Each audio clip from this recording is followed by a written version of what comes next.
with that, go ahead and fire away. All right, John Keim, ESPN for Dan. What is the plan for Jayden as far as working with, how you talk about competition? What's that going to look like? He's going to rotate. He's going to work with the ones. And how's that going to look? Yeah, and that's a good question, John, because it's probably leading to Jayden starting and when is that happening. So this is a great time to discuss it, and I want you to know it's not a secret, but it is a journey and a process. And so as we're going, when he's ready, we'll know, and when he's ready, he'll also know. But as far as the reps go, obviously with him and Marcus and moving around, there'll be certain days that will feature more of another. But I guess I'm glad that you brought it up, and certainly not a secret. It's a journey and a process. And so through practices, through scrimmages and preseason games, all the way down, that's where the journey will take us. And then not trying to hold back the info, but when we know, we'll say. And then for both of you, you guys have been around in the game a while. So you worked with Russell when he was younger, or at least you've been with young quarterbacks. What have you learned from those situations that you can apply to help Jayden develop? So I think it's one size doesn't fit all, and you want to make sure for not just at quarterback, but at any position. And development doesn't just continue to go straight up. There's some days it goes good, days not, and you keep pushing to go. So I think the biggest process, why I like training camp, sometimes I work from what I'm hoping to see, and then we start working back from there. So going through the offense, having an off season, do that helps a lot. But more importantly, the connection, the chemistry with the players, and really identifying the things that they do best, and then trying to build around that. I think you nailed it there, but just my experience with young quarterbacks too. Like DQ said, it's not one size fits all, and I think everybody can see when that's happening, when they're ready. That the team knows, the coaches know. So you don't want to fast track it, you don't want to slow it down. You just want to let it happen naturally. And I know these guys are going to be great in doing that. Fascinating with the Athletic for both of you. This is the time of year where people ask predictions. Well, how is this team going to finish? Things like that. I won't ask for records, but for you guys, what counts as a successful season this year? I think number one, we want to start off and make sure like our identity and who we are and how we play, that has to come along strong, Ben. And that part, if you get that first and get that right, that's when a lot of the success will follow. But you can't, put the record before you have the identity and who you are. And so I'm hopeful that when you and our fans and families see us play, they see that identity coming to life, the speed, the physicality, winning football in the most critical moments. Those are all the things that are going to make up our identity, and we've got to use this time to start establishing that in the very best of ways. Yeah, we both at our press conference when we first started, right? That was the thing we both said is you're going to see how we play, you're going to feel how we play, and that's the first thing. And how fast or slow that goes, there's so many different things that are variables and all that. But I can tell you that you're going to see a great effort team and competitive team playing fast and physical, and we've seen that out there all spring, and excited to see it here in camp. I think it probably goes back also to Adam and his staff, to what it was from the players that we were trying to bring in through free agency and the draft, and so that also is a part of the identity. And so knowing that it's meshing together through scouting, through coaching, through the players, that's where the success will come. And also the staff got filled out a bit more since we spoke to you last. Brandon Sosna, Dave Garvey came in there somewhere, among others. Just curious if you could just kind of lay out, Adam, what went to bringing in some of these people, and how do you kind of view the group right now? Yeah, first of all, you mentioned two great additions, and there's a lot more than that. But Josh really tasked us with creating a great front office, a great football operation, and so he gave us the latitude to go out there and get the best out there. And so we were able to do that, and we're proud of the people that we brought in. It's been incredible since they've been in here, the additions they've made, and really taken off DQ and my plate in terms of the things that they do so well. And we feel we're close to being staffed to where we need to be in terms of when you look around the league and you do comparisons and you see what the great teams in the league, what they look like, and we feel we're well on our way to that. So we're very, very, very happy. First to coach Chick Hernandez, WSA 9. You've been through this before. You learned a lot about yourself. You self-evaluated. In this process now, part number 2, where do you feel like you have shown a different strength as you prep your team? I think that's a good question, Chick. And I think probably like a player where the game slows down. When you get perspective and time to see how things do, coaching does as well. And you want to apply new things to how we do it. You may see some changes early, brought rookies in. That's something I hadn't done before, and I like that process. I like, getting them the jump start. You may see us working into red zone early on, where I hadn't done that before. The old model, this is what you did in the spring, and this is what we did at training camp. Well, there's ways to adjust and to change on those things. And so those would be two examples of finding change and things that you think you can get better at and then applying them. And Adam, first go around as the top dog, as a GM. What's the stress level for you? Where does your stress come from right now as we get ready for a season? Where do you find it? I think it's constant, right? And you're always thinking about ways to improve the team, what you can do better.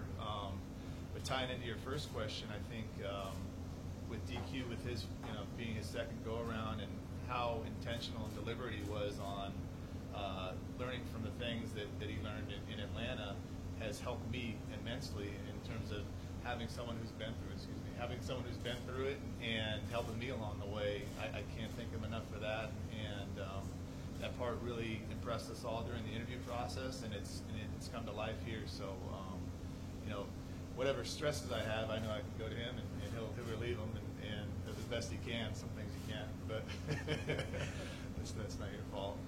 Back at but, you. No, I think having this partnership is I'm really thankful for, and we'll be prepared for whatever comes our way. Dan, Mitch Tischler, Monumental Sports. You talk a lot about physicality and speed. What kind of is your approach to training camp, and how do you kind of handle the balance of wanting to see those guys get ready for football season, but also, not wanting to get injured? Do you want to see pops on days those guys are in pads? I think the analogy sometimes I use with the team is it's much like a boxer who's sparring, and you have to be in control and you have to take care of it, because you don't see you got to do a gym and watch somebody spar. It's not exactly the same as being in a fight. And practicing, you want to as competitive as we can, but we also know we're taking care of one another, and that's part of the brotherhood to go. So you want to push the competition as much as you can, but also much like sparring and getting ready, that you're always in control. If somebody's out of control, they'll play out of control, and it may look like chaos, but the discipline that we'll play with will really be evident to you. To your left, Steve Wino, Associated Press. We switched the mic on. You turned over, I think, 2/3 of this roster. I'm wondering kind of how you feel about the kind of group you brought in, the 90 guys who are here, and going into camp, how much change there has been. Yeah, I think first and foremost, like DQ said earlier, we brought in a type of player we thought, as much as we can that are commanders. And I think you guys saw that a little bit out in the spring. And so we're thrilled about the 90 guys we have here. We're always, DQ preaches competition every day, so we're always going to look at ways to improve the roster. But as it sits now, we feel great about the guys we have. And in my experience, and just seeing what we did out in the spring, what you guys did out in the spring, the way we practiced, the way they gelled together really fast was really, really impressive. And it just speaks to the type of coaches we have and the type of players we have. And Dan, as someone coming as a new coach, do you like the clean slate aspect of it, of having a group that there's not a whole lot of kind of holdovers? I think when you're starting anything, there's a freshness and a newness that goes with that. I love each of the years, because not every year is exactly the same. So knowing that there's some new connections and new people here, those relationships to start them is good. But I think you also are missing year 2 and 3; those get stronger and deeper and as you're going. But you only get one first shot with a whole new group, and we're not going to miss that shot. Coach David Aldridge with The Athletic. I'm wondering, in terms of working backwards, as you said, do you expect certain position groups to be ahead of other position groups as you go through the season or as you start this process? Yeah, I think it's a fair question, David. I think I don't know if it's a position group, but it certainly is the line of scrimmage, and the ways that it happens now. Some of the padded work to go, that is different. Like that's not running routes and playing 7-on-7. So both sides of the line of scrimmage, I think that not just for our team but for all, that's where you really are trying to work those skills as you can. The combinations of blocking, the combinations of pass rush done. So lines of scrimmage, I would say, are the ones, I don't know if they're behind, but I think league-wide positions that really gets the emphasis, and most teams are improving in that spot as the season's going.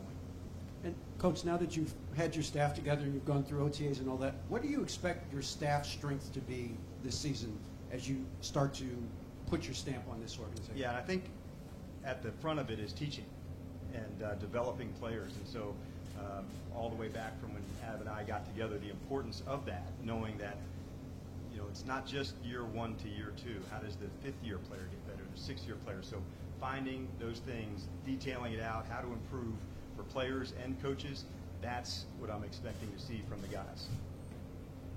JP Finley with NBC4 and 106.7 The Fan. A lot of crazy stuff happens during the NFL break, social media, all kinds of weird stuff. You guys actually had another player post practice footage. What was the reaction in the building? How do you handle that? I think first and foremost, he didn't have practice footage, so. A still maybe? Yeah, still, yeah. So, but we handled it internally, and we're unconcerned with that, yeah. And then just for you then, Adam, going forward, how do you balance the big long-term goals here with the immediacy of the coming season? Yeah, it's Maybe great. both. Yeah, it's a great question, and it's something you're always trying to do constantly. You know, seeing the big picture, but also, you know, we're here to win games, and we're here. You know, this is a not for long league, right? And so, you know, we have a great staff that's always looking ahead 2-3 years, you know, led by Brandon. You know, in terms of salary cap and all those types of things. But we're really focused. Myself and Lance are really focused on how we can help our team win right now. So we're always ready to help win right now while having all of us really keep one eye on the future to make sure we're able to sustain success for a long time. Sam Fortier with the Washington Post for either of you. Why is it important to not name Jaden the starter now? Is it keeping him motivated? Is it managing expectations? Why is that? I can certainly hit that one. Certainly not motivated. This is a extremely motivated player. At every position, this is the case. And we've got great confidence, all of that. But like I said earlier, it's not one size that fits all. So as we're going through this whole process, let's make sure if we are going to be about the competition and how things are going to go, we're not going to miss one step of their development. And that's what this time of year is for. So we're going to make sure we're able to use all of that time. And Adam, as you were building the roster, I'm curious, what made you confident, hey, if with our offensive line, with Cornelius Lucas, if he were the starting left tackle, what made you confident that he could hold down that role? Yeah, just watching the tape and understanding what type of player he is, what type of person he is, talking with the previous staff and people that have been with him. So we felt, you know, confident in him as a person, and then watching the tape, you know, I think, you know, as a pass protector, Cornelius is really, really good. And so we got really good coaches that can help him with our skills and develop, like Coach said, in terms of whether it's year 1 to year 2 or, you know, as you're a veteran, you can still get better. And so he did really well out here in the spring, and so we feel confident that he can still continue to do that. I'm Nikki Chapala with the Washington Post. Are there positional groups going in that you feel are more open in terms of just opportunities for jobs to be had? Yeah, I think that's fair, Nikki. There's certain spots that have more, although there's competition at a lot of spots. You know, certainly like defensive tackle is not as competitive in terms of how we would feature some of the players. But, yeah, I think, you know, as we're going through it, it'll kind of play its way out. But how does the chemistry work? And then also, Nikki, like, not just the competition at the position, but, like, what specific things make a player unique? And then how would we play that player? So say we had 18 players or so play on offense and defense. What specific things does this tight end do versus this back? What about this DB versus this linebacker? So finding the roles and owning those are as important as the competing, because once we establish what those roles are, now we can plug and play people into doing those things. Yeah, I think DQ and his staff are as creative as anyone in this whole entire league, if not the best, in terms of being able to do that. So, you know, it's not just, you know, 3 linebackers, 4 defensive linemen, you know, whatever it is, finding the best 11 for each package, and DQ's a master at that. It's, you know, we talk about superpowers. That's one of his superpowers, and Joe Witt's great at that too. And offensively, Cliff's shown that. He did that in Arizona too. So, you know, really excited to see how that evolves during camp. And you guys placed Johnny Newton on NFI. I mean, what are just your expectations for him as he kind of progress through his recovery? Yeah, so with Johnny, first and foremost, Johnny's been outstanding in his rehab, and we've had to hold him back. Nice catch. We really had to hold him back. Like he's a monster, and he wants to go, and we got to make sure to reel him back. That's the type of guy he is, and so we've been really pleased with his progress. We put him on NFI. I think we're just going to exercise caution. We're not playing any games anytime soon, but we expect it to be sooner rather than later that we release the reins, and we're going to keep an eye on him. Throughout. Like I said, it's July, so we're going to keep an eye on him, but let him develop during training camp as well. He needs to get the reps just like everybody else, and so we're excited where he's at. Scott Abraham, ABC7. For some guys, they dread training camp. In a sense, it's a grind, it's a long process. Some are excited. For you guys, both of you answer, please. What is this like for you, the start of training camp, something new? Kind of explain those emotions of going into a new camp. Yeah, training camp's a cool thing, and it's definitely different than it used to be. To look back to like my first training camp in 2001, it's 2 days and that type of thing. It was a different process, but as you go now, it's evolved and it's different, but it's also really fun. There's a challenge that goes along with it during that time, but it's also like there's a lot of joy with it because you're spending so much time together. You're like the team chemistry is building. There's a lot that goes into this, so it's an important part of the process for us. One of the things that I've been pleased about here is Adam and I are fired up to get rocking, as you would think. But what's even more cool is seeing the players, how excited they are. Over the last few days, you see somebody in the building and their excitement to go. It's not a spot where you may have come in dreading training camp. Oh no, here we go. It's my experience today of seeing the guys come in has been just the opposite. So to see that kind of energy coming into a camp really fires both of us up. Yeah, I agree that guys have come back early because they're chomping at the bit to be here, and so that's really cool. You don't see that too often, and like DQ said, it's not like the Junction Boys anymore where you're soft if you get water. I mean, there's water everywhere now, and so it's not the same, but the part where you get to be all together for so long during the day, you still have that, and building the team, and I couldn't be more excited. This is the most excited I've ever been for a training camp, so I'm pumped and fired up to be on the ride with all these guys, and this guy especially. Dan, you talked about the identity, developing an identity with this football team. As you go through this process, week after week here at camp, what exactly are you looking for to know this identity is coming together? What do you have to see? Yeah, I think you have to see, while playing really fast, excellent execution. And so those are the standards that you're looking for, the details of the play, the execution of the play, and then at a max speed. And so you don't get to pick and choose when that is. You just have to go, and then the next play and the next play. And so having that standard, that's what I'm looking for. That's part of identity. You'll feel the speed when we play.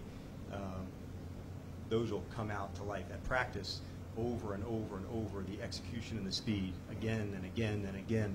That's when it starts to come to life, because now it's not as much thinking, but just the reaction and the movements that have to be explosive and fast.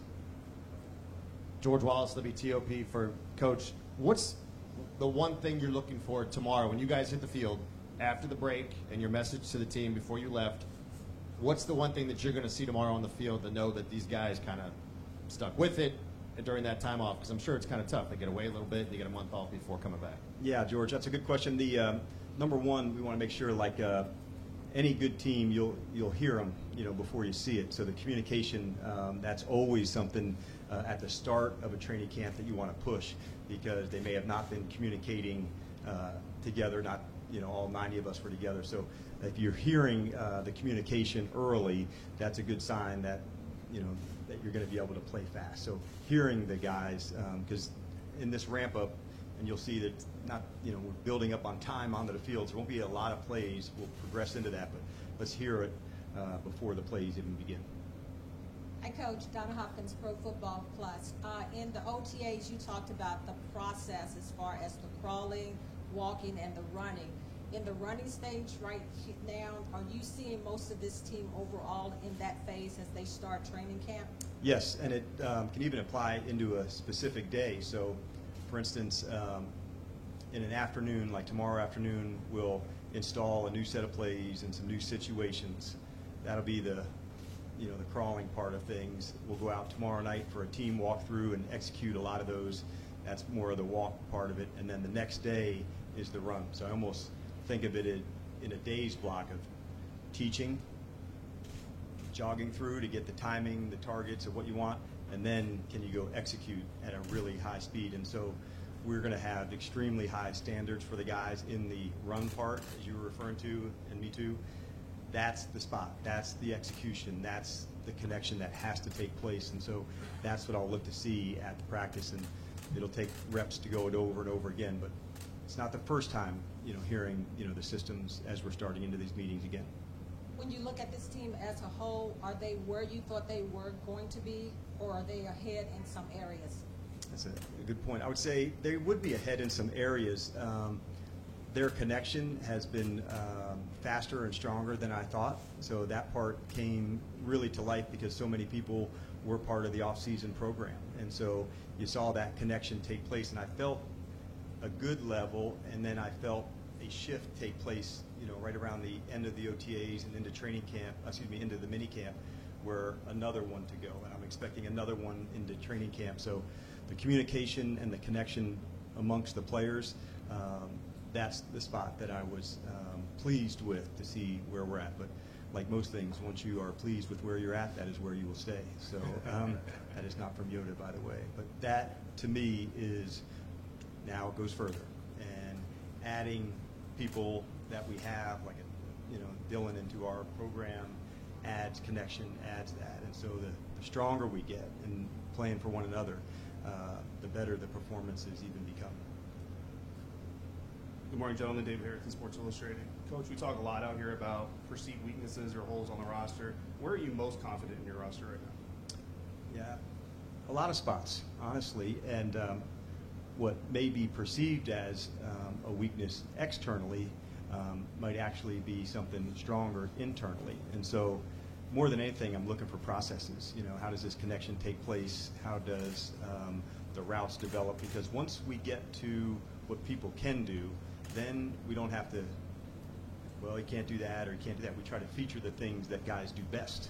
And so what would have seemed like a weakness, that's our job as coaches to say, we're either not going to put that specific player into that spot, or how are we going to help that person into that spot. So you want to have contingency plans. As coaches, you don't want to swing at shadows. So you're always thinking ahead. Okay, what if he's out? What are you going to do? All right, what if this player changed out? What would that look like? And so making sure you have those processes right and challenging the staff. Okay, he's out. What are you going to do?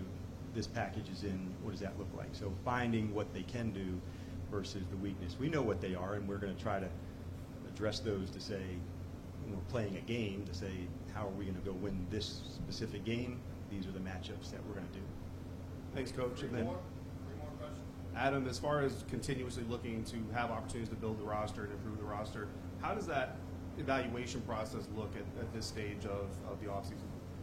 Yeah, I mean, it's every day. It's throughout the summer when we're away. We're always constantly talking about that, constantly talking to other teams, other GMs, whether it's a trade or whether it's internally with our short list and our emergency list. So figuring out, all right, where, if this happens, where do we go? And so we have all those processes in place, and this is a league where injuries do happen, and hopefully, knock on wood, but we don't have too many. But we'll be ready when they do, and our team, led by Lance and David Blackburn, are all set and ready to go. So yeah, it's something you're always doing. You're always monitoring. You're always challenging yourself to say, okay, have we explored every opportunity? And that's what we pride ourselves on doing. Candy Waller, Bowie TV. This one is for you, Coach Quinn. Reflecting on OTAs, was there anything that you said, you know what, that didn't work out so well, maybe we won't do too much more of that, or something that went really well and said we got to do more of it? All right, Candy, good. That is a good question. You're really making me think. I like it, Candy. Give me a second. Things that I definitely liked going through the spring. We took time before we got to football with the not just the free agents that came or the veterans that were here, to get to know the man before the ball player. And I think that was an important process. So much as a coach, you just want to get right into the to the football and finding out somebody's why, more of their background, what do they stand for, why were some of the things important. I would say that's a good lesson, in building something. From a leadership standpoint, early on, I think in my life, I thought leading, how is it me leading others? And what I found out through processes is real leading takes place when you can identify and develop the leaders within themselves. And so I'm pleased with what we're seeing in that spot. I'm hopeful at the end of camp you ask me, hey, Dan, who are the leaders? And your hand cramps because I'm listing so many players.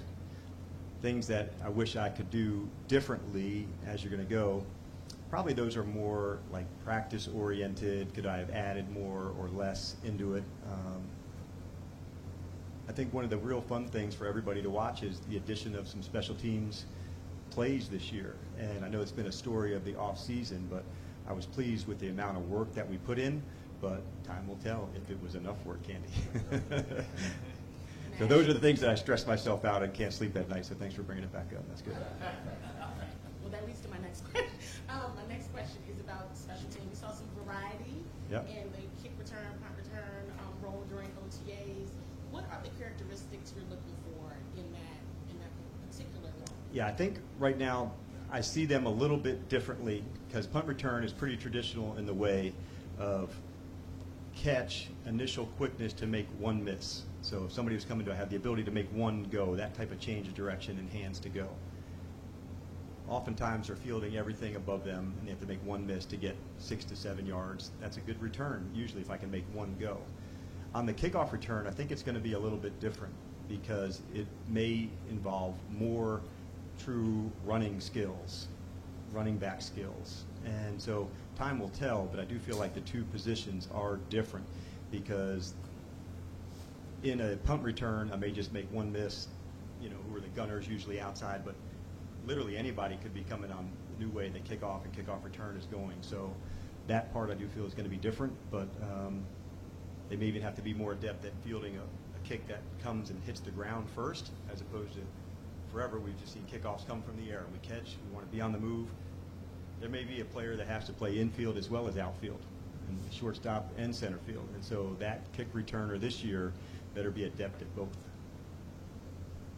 For Coach, Liam Griffin with the Washington Times. You guys have a couple of joint practices already scheduled. Looking ahead a little bit, how can those joint practices help your team as you're looking to build that identity during this training camp period?